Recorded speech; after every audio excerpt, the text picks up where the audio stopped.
And we continue this special holiday week programming with Victor Davis Hanson, Senior Fellow at the Hoover Institution. I keep promising to get to this article, but one other thing you're a war historian. You've written incredible books about wars going back to the Greeks to World War II. The Ukraine-Russian conflict, obviously it appears to be a proxy war. We've now given, on this last omnibus bill, it's another $45 billion. So that's $110 billion in 1 year. Our weapons, our armaments, our training. What's the end game here? What does peace I or don't know. success look like? I don't know. I think Henry Kissinger, of all people, has asked the same question. And everybody deplores the Putin invasion. They have sympathy with Zelensky and the Ukrainian resistance. But at some point, you have to recognize that Russia's got 3 times the population, it's got 10 times the GDP, and it's got 30 times the territory.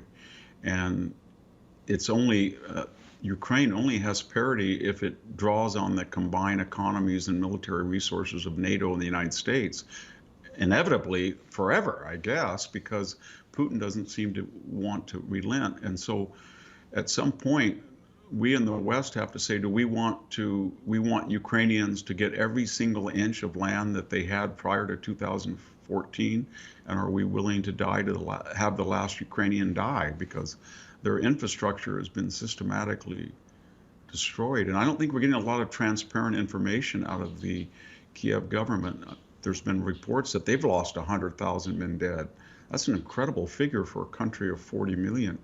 And so there hasn't been as much transparency as we need, and there has to be some I think there has to be some negotiated settlement over these borderland areas that are primarily Russian-speaking, with the knowledge that we don't reward Putin, but we're not, unless you want to do it like we did with Grozny and have a third Chechen war where they level the city finally.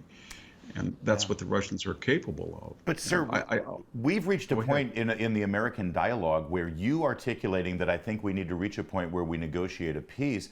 If you say that, some will accuse you of being a propagandist for Vladimir Putin, that you're a traitor to the cause.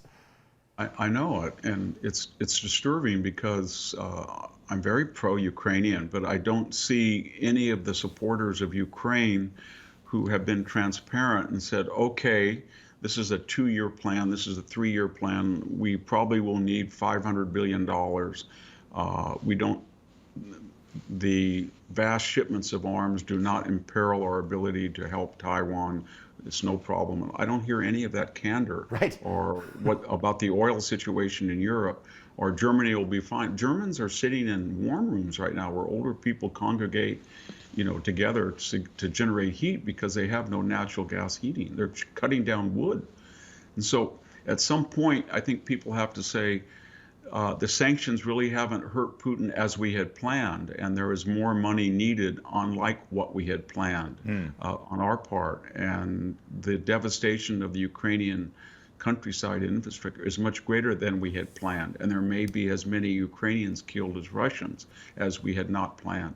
So, but no, we're not getting that. It's kind of, in a weird way, it's become like the left is fixated on this issue as if this will finally show everybody that whereas Russian collusion was a hoax, this wasn't, and you guys on the right were pro-Putin, and now you see what happens. But of course, nobody was pro-Putin, ever. They just were against the idea of inventing him as the bogeyman in the 2016 election.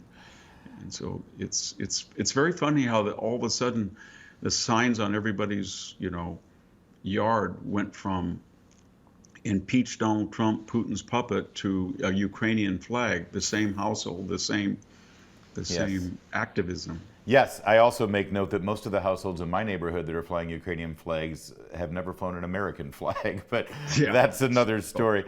Victor Davis Hanson, his article in American Greatness is 10 Steps to Save America. Let's get to it. The first one, cut the debt. Boy, easier said than done, Professor.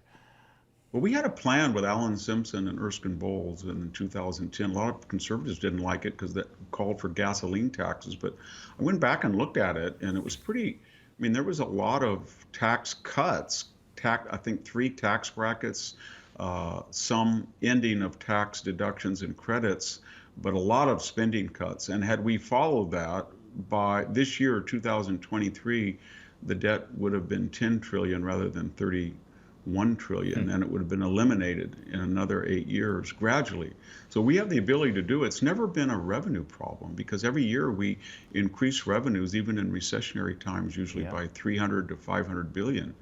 It's this encroaching entitlement octopus that just squeezes everything. Yeah. And with high interest rates, I don't think this generation has ever experienced what we went through in the 70s. But boy, when you get up to 31 trillion with 7% interest rates that I think we're going to be looking at next year, maybe, you're going to have a huge bill to service this debt.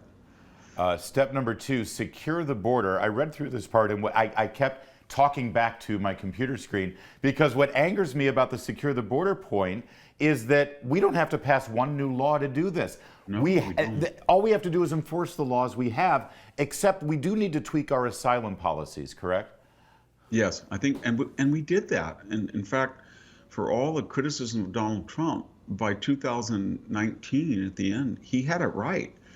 And we were having very few crossings, and we were having deportations, and we had requests for asylum or refugee status had to be done in your home country.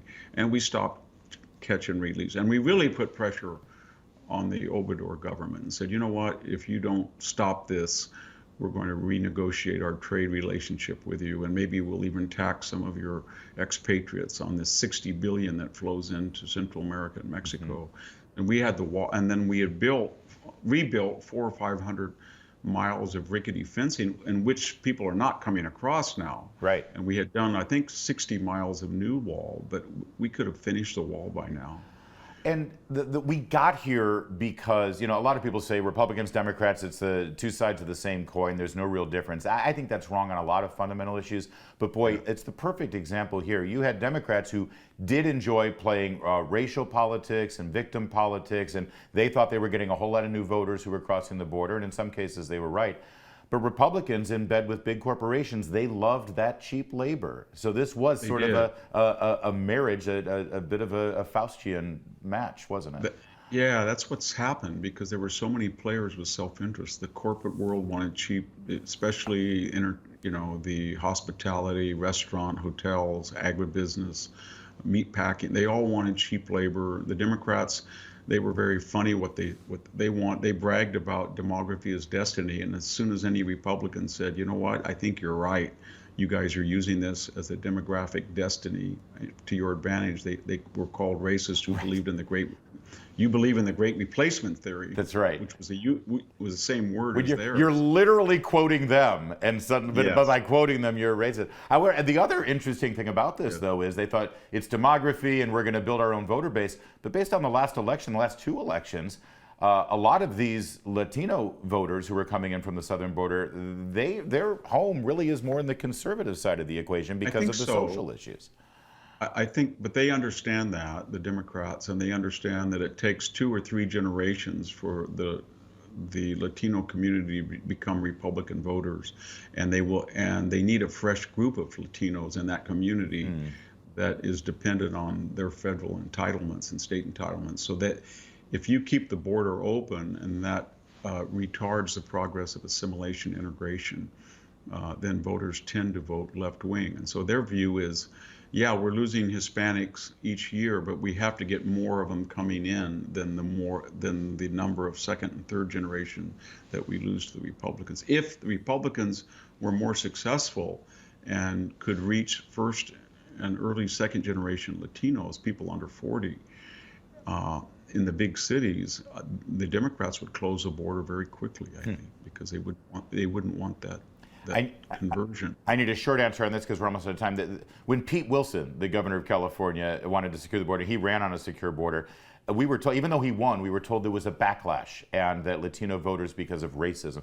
Is that gone now? No, that was a complete lie at the time. Latinos voted, or I should say polled 50-50 on that issue, and they reelected him. And he ended up very popular. And the courts threw it out 2 days, 3 or 4 days after it passed. I remember. And I think it's true with Trump as well. The whole idea that if you want to secure the border, you're racist, I think that talking point for the most part is gone. It's more complicated than that. All right, more with Victor Davis Hanson. 2 down, 8 to go. We're saving America. Keep it here.